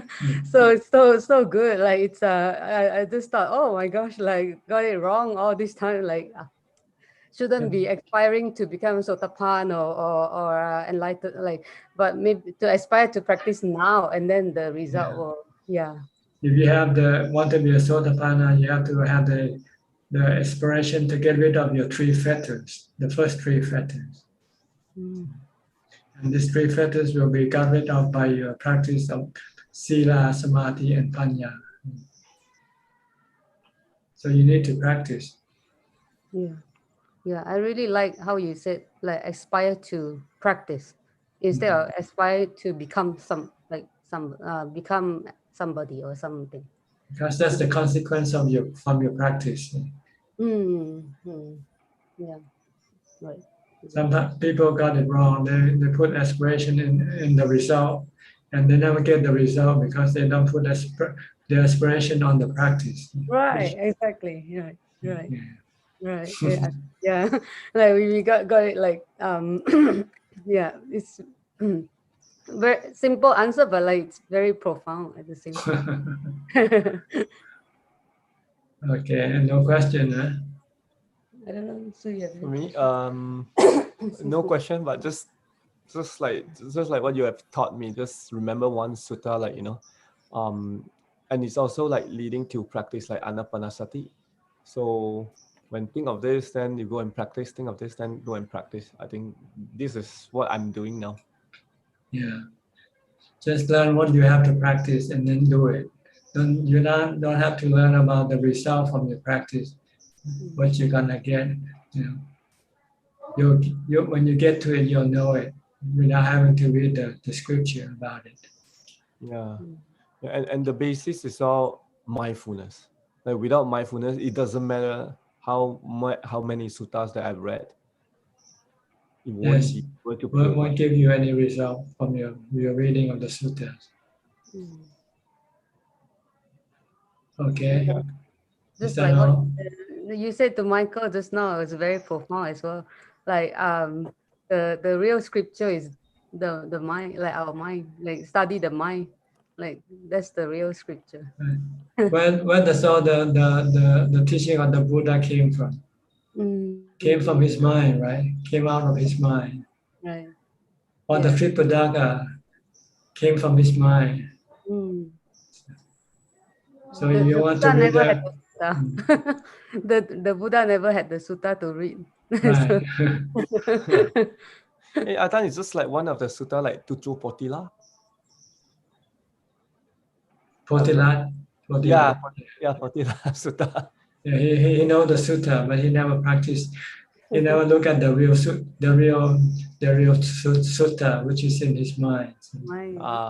Yes. Yeah. Okay. We have a newcomer in here named Jenny. 1266 iPhone. Jenny, you want to say something? You want to ask any question? Can you hear me? Please unmute your microphone. Hi. Okay. Ajahn, good evening. Where Yes. Where are you from? I'm from Penang, Malaysia. Okay. Yes, any question? I have a question. I basically I had this issue for myself. At one time I lose my equanimity, and I trying to gain back my equanimity slowly now, where I find that I cannot handle my work at a situation that I am facing this a disagreement in a partner basis. I find that I was not at the right stage handling some some of the work, then I actually keep myself calm down, do practice from home, where I'm not attending most of the time at work. So I leave the work behind, and I just trying to gain back my equanimity and also gain back my mindfulness.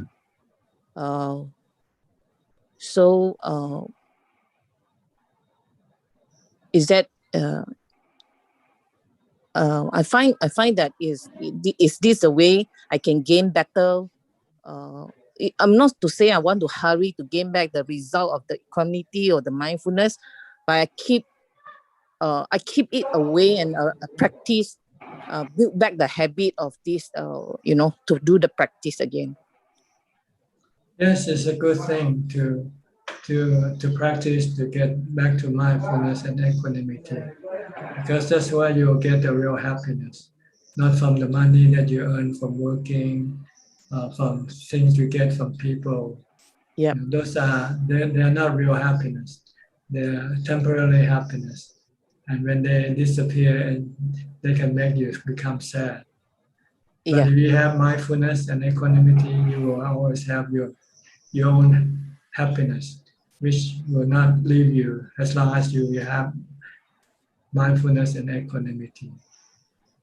So you should focus more on this happiness from mindfulness and equanimity, and happiness from working to get from getting money or getting things or people. Mm-hmm. Okay. Yeah, for time being, I find that it's the best time to do the practice, since Malaysia is in the lockdown, and I trying to do as much as on this practice. So at times that I listening to the chanting, or I myself play the chanting from, at times that I find it at the piece is not a piece, I play the chanting again, and I just doing all this, and or listen to some Dhamma at times. After that, morning time at my session, sitting again, and come back to every morning, do back the practice from every morning. Instead of I find that I cannot go back to work at this time yet, until I'm ready. Good. If you don't need to work, then don't have to work. Meditate, practice Dhamma better. Yeah, I prepare myself for, for equanimity, and also prepare myself for mindfulness to gain back for what as I before. Good. Okay. Yeah. Thank you, Ajahn. Okay, you're welcome. Anybody else would like to ask any question? Please raise your hand. Yes, there's some question from Facebook. Okay, Kunla from Facebook. Any more question from Facebook,ท่านอาจารย์? The first question from Simon Yeo.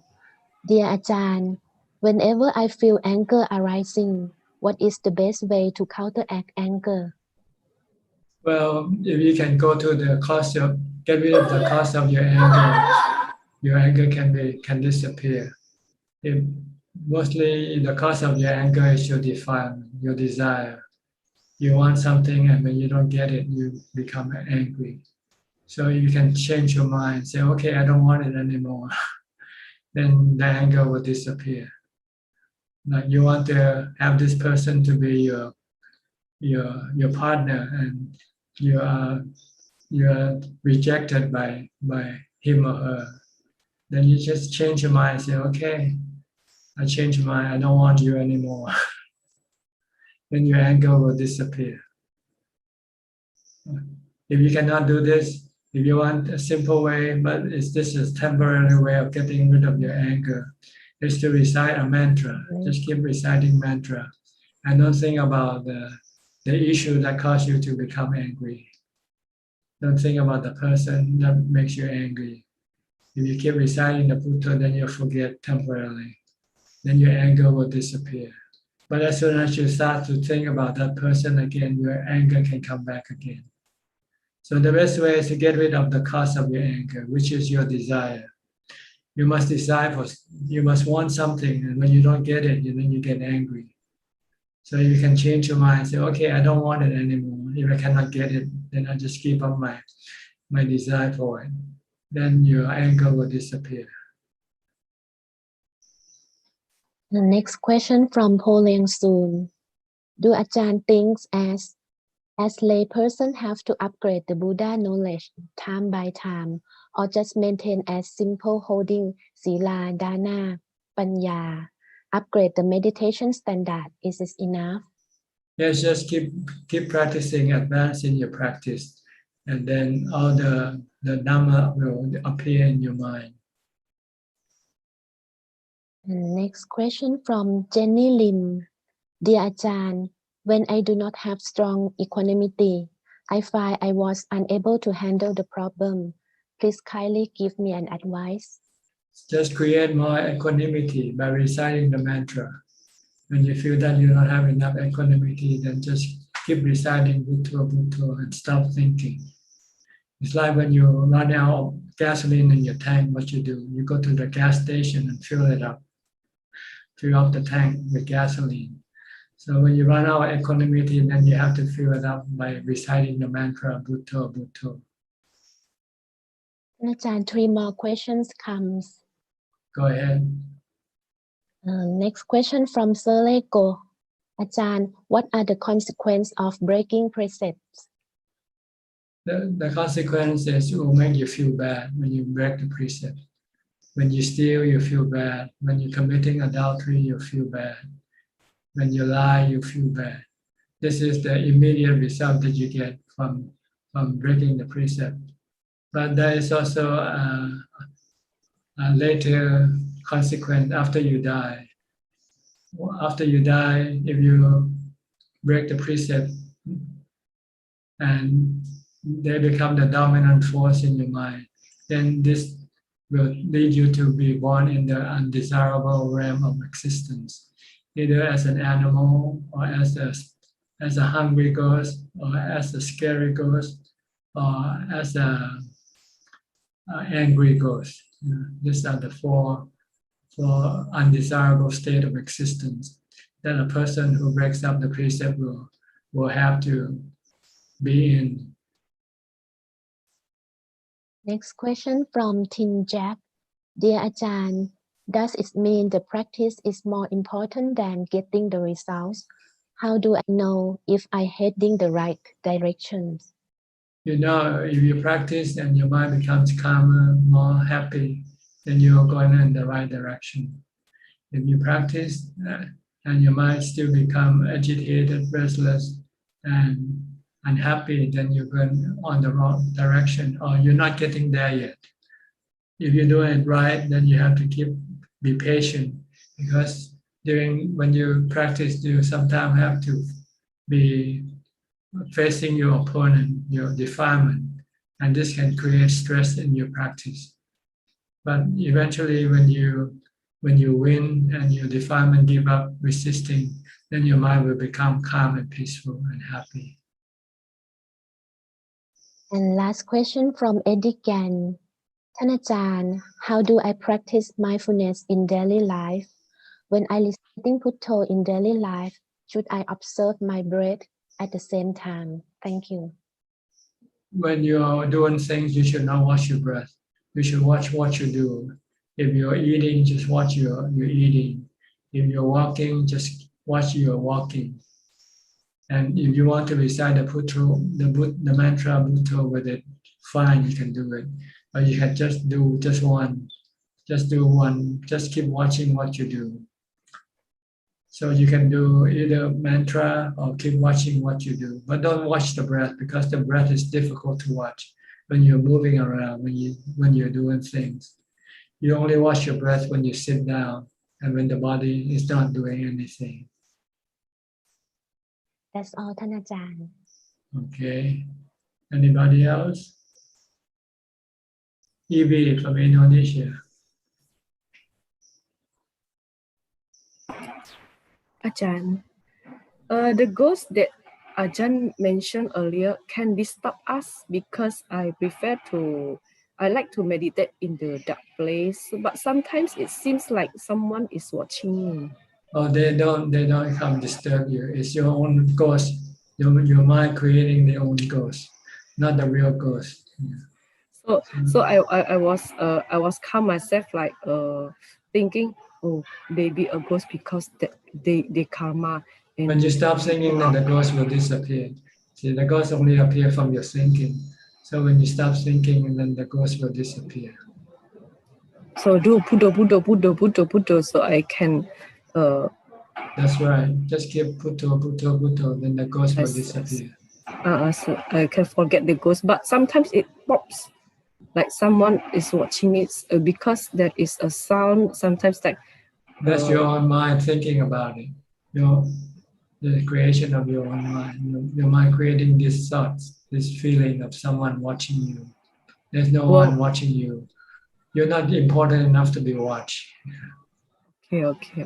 Our mind always want to cheat us.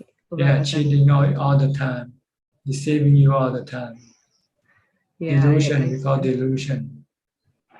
Because we have defilement, yeah, Ajahn. Because right. we still have defilement. Moha. And what the difference of Mara and Moha, Ajahn? Mara is personification of evil. There's no when you're doing something bad, you are Mara. Okay, when you break the precept, you become Mara. When we lazy to meditate, is it Mara too? No. Well, maybe. I don't know. Maybe.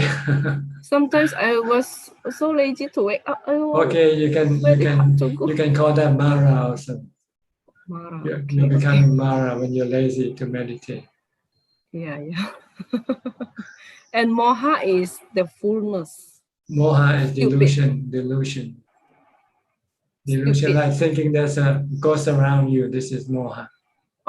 Stupid by itself, by myself, stupid, lying to me, myself, cheating. You're deceiving yourself. Okay. Okay, anybody else? So Willie. Willie? Yes, I have another question. How to overcome the aversion towards dirtiness, like going to a dirty toilet or touching or dusty or dirty things? Well, to ask yourself where this dirty thing comes from. Comes from your body, right? How come you have no aversion with the dirty thing in your body?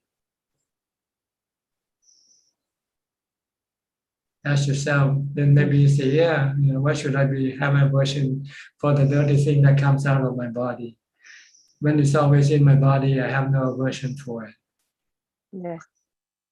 And you can also trace the dirty thing. Where does it come from? It all comes from the good thing that you eat, right? Yes.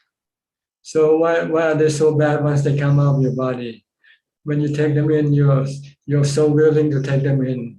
But when they go out, you have aversion for them. Yeah. See, this is your defilement, your delusion. You're not thinking rationally. Okay.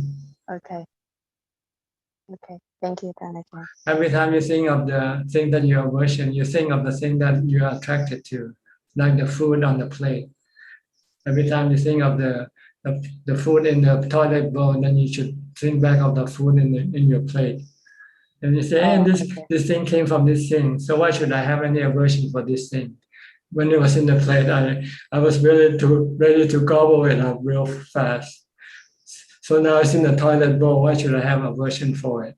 You should try to touch it to see force yourself to touch it and say, I could touch it when I put it in my mouth. Why couldn't I not touch it when it comes out of my body? Maybe you have to do this in order to stop your aversion, stop you from having aversion. Force it to touch it. Okay. What about the dust or other dirt? I mean, not the excrement. Like what kind of contemplation that I should put in my mind? You don't have to have aversion for anything, but you have to know they are harmful to you or not. See? Like if the dust is harmful to you, then you want to get rid of it, but you shouldn't have any aversion for it. Mm. Okay. So I just clean it, but without aversion. Just knowing that you clean it because you want to protect your body, because this dust might contain some germs or something and can hurt your body. Mm. But you don't have to have aversion for it.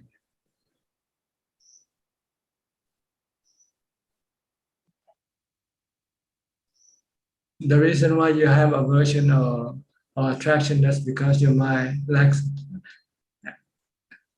equanimity. You don't have any equanimity at all. So you should concentrate on building up more equanimity. Then your mind will become more neutral and not having strong aversion or attraction. So I think to solve the problem, you need to meditate to get to Appana Samadhi if it's possible. Then you can control your aversion and your attraction more easily with rationality. Right now, you cannot even use rationality because your aversion is so strong.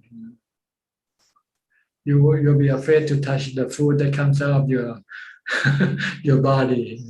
But you're happy to touch the food before you take it into your body. But when once the food comes out of your body, you don't want to touch it anymore. Yeah. But if you have equanimity, you can do either one without having any reaction.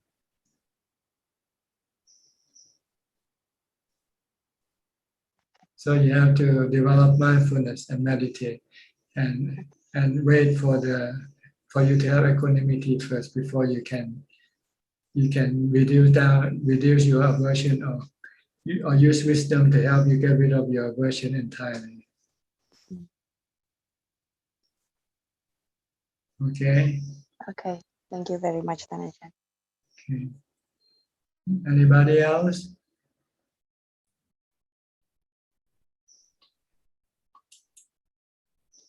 I don't see anybody raising their hand.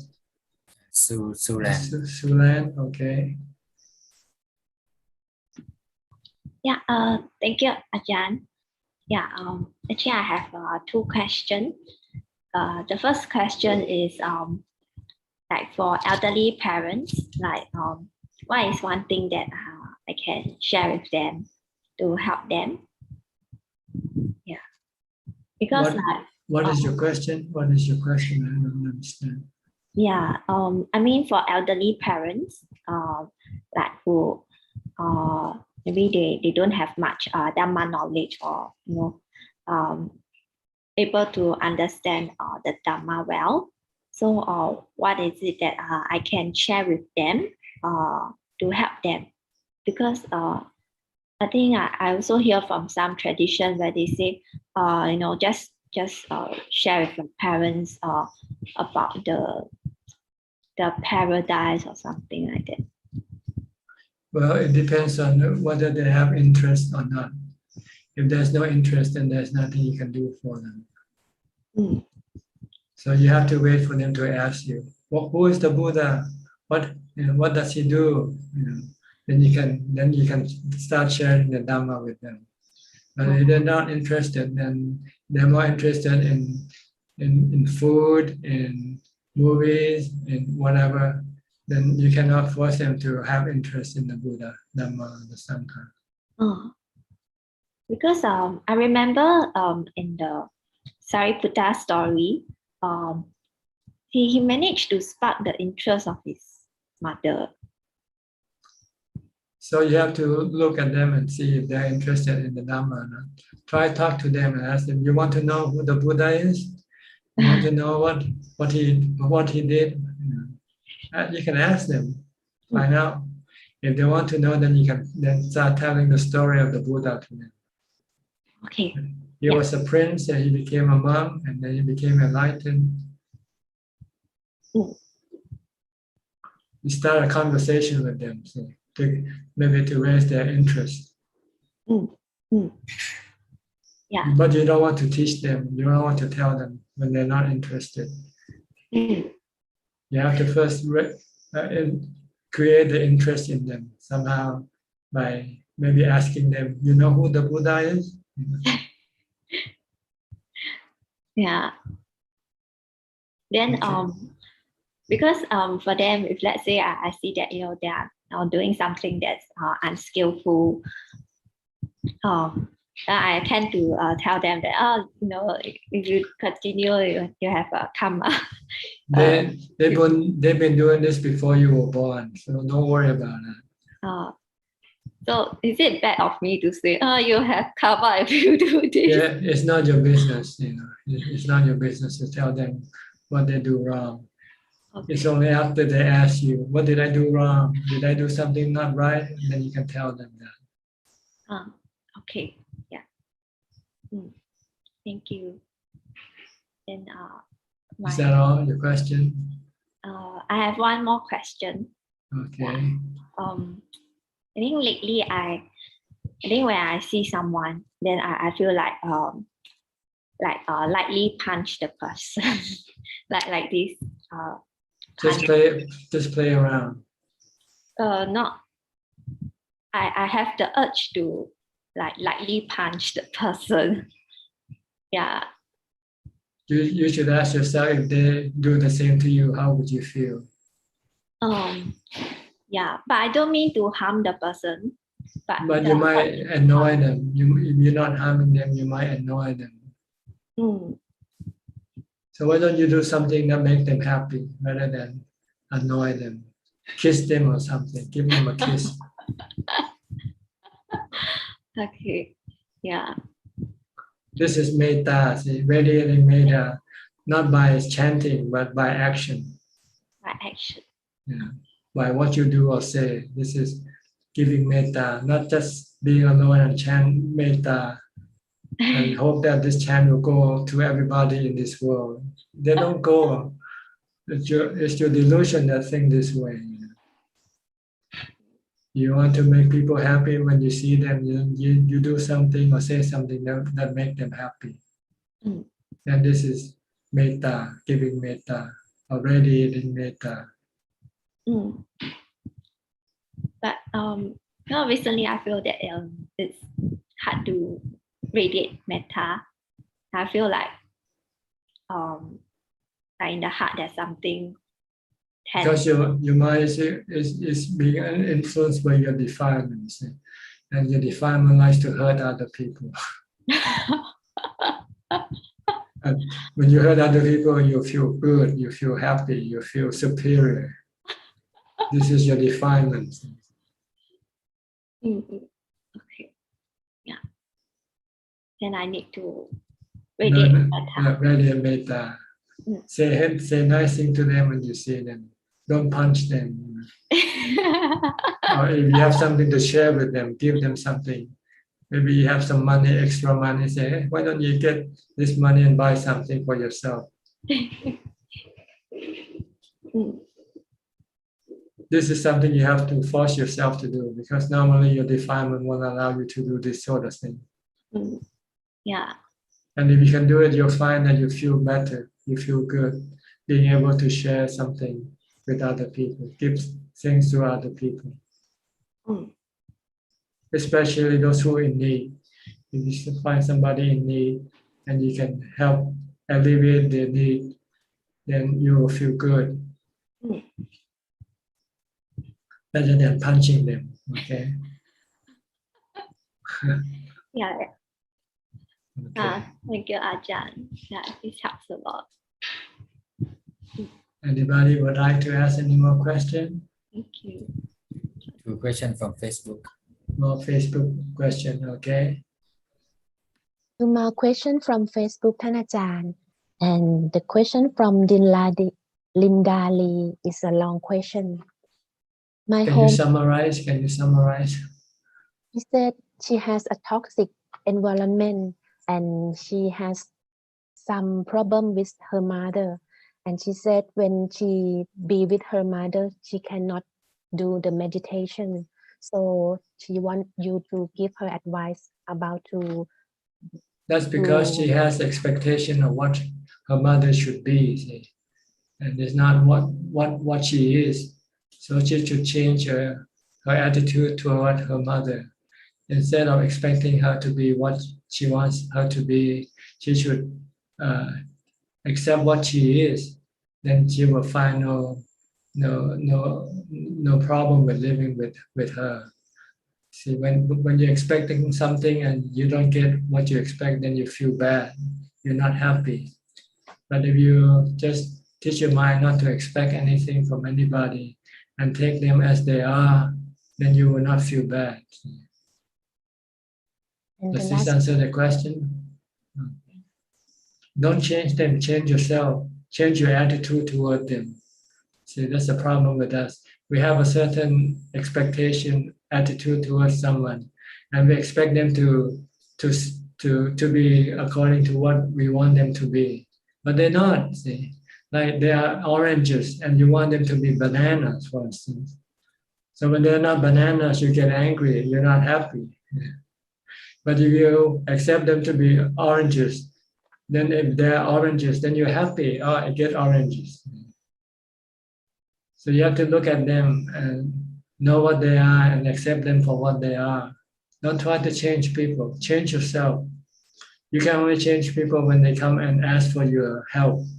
They say they want to be something, and then if you can help them, then you tell them what to do. But you just can't go and just say, okay, you should be like this. You should not be like this. You'll cause more tension between each other. Okay, so don't change other people. Change yourself. Change your attitude toward them. If you have the wrong attitude, switch your attitude. If you expect them to be oranges and then they happen to be banana, then you should switch your attitude. That okay, you want them to be banana. Then you will be happy because you will get what you want. and the last question from Simon. What is the best way to repay karmic debt, say between the parent and the child? And how to know if the karmic debt is lessened or repaid? Well, see, karma, once you have done it, you cannot erase it. It will bear fruit one day, sooner or later. There's no way of getting rid of the consequence of your good or bad karma. But when you say repay, like repay to someone who you feel you're in debt, then you should repay the same thing that they give you. Like your parents give you food, shelter, clothing, and medicine to maintain your life.